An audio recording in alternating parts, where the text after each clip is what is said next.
হিন্দু বার্তায় আপনাদের সবাইকে স্বাগত। ট্রাভো নিউজ, আমি রাজীব। আজকের বিষয় বাংলাদেশে হিন্দুদের উপর নির্যাতন। সংখ্যালঘু সম্প্রদায়ের অধিকার আজও প্রশ্নবিদ্ধ। বাংলাদেশ একটা ধর্মনিরপেক্ষ রাষ্ট্র হিসেবে আত্মপ্রকাশ করলেও দেশটির সংখ্যালঘু হিন্দু সম্প্রদায় বারবার ধর্মীয় সহিংসতা ও বৈষম্যের শিকার হয়েছে।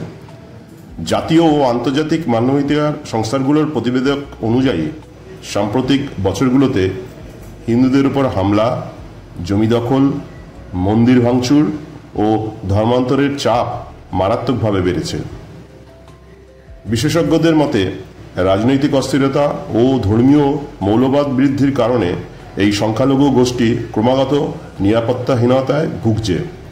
অনেক হিন্দু পরিবার নিরুপায় হয়ে দেশ ত্যাগ করেছে অথবা ভিটেমাটি হারিয়ে উদ্বাস্তু জীবন যাপন করছে। 2021 সালের অক্টোবর মাসে দুর্গাপুজোর সময় কুমিল্লার কোরআন অবমাননার গুজব ছড়িয়ে যে সহিংসতা শুরু হয়েছিল তা দ্রুত ছড়িয়ে পড়ে দেশটির বিভিন্ন অঞ্চলে।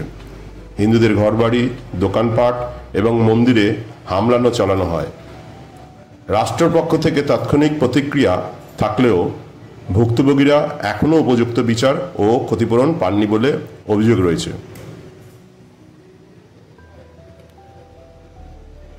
বিভিন্ন মানবাধিকার সংগঠনের পরিসংখ্যান অনুযায়ী প্রতি বছর শতাধিক হিন্দু মন্দিরে হামলা হয় এবং কয়েক শতাধিক হিন্দু পরিবার তাদের জমি ও সম্পত্তি হারায়।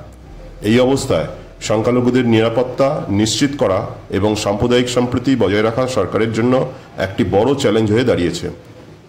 বাংলাদেশের সংবিধান সকল নাগরিকদের সমান অধিকার নিশ্চিত করলেও বাস্তব চিত্র অনেক ক্ষেত্রে ভিন্ন।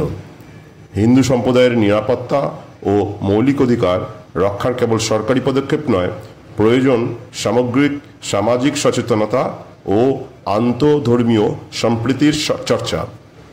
অন্যথায় সংখ্যালঘুদের ওপর নির্যাতন শুধু মানবাধিকারের লঙ্ঘন নয়, বরং একটি বহুজাতিক সমাজ ব্যবস্থার ওপর হুমকিস্বরূপ হতে পারে। আজকে এই পর্যন্ত। আমি রাজীব। আজকের বিষয় ছিল বাংলাদেশের হিন্দুদের ওপর নির্যাতন, সংখ্যালঘু সম্প্রদায়ের অধিকার আজও প্রশ্নবিদ্ধ।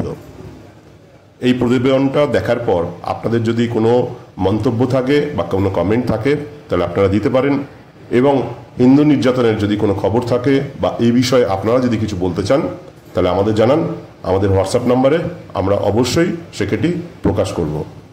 আজ এই পর্যন্ত। ট্রাভো নিউজ, শুধু খুশির খবর, ভালো খবর, যা কিছু বাঙালির।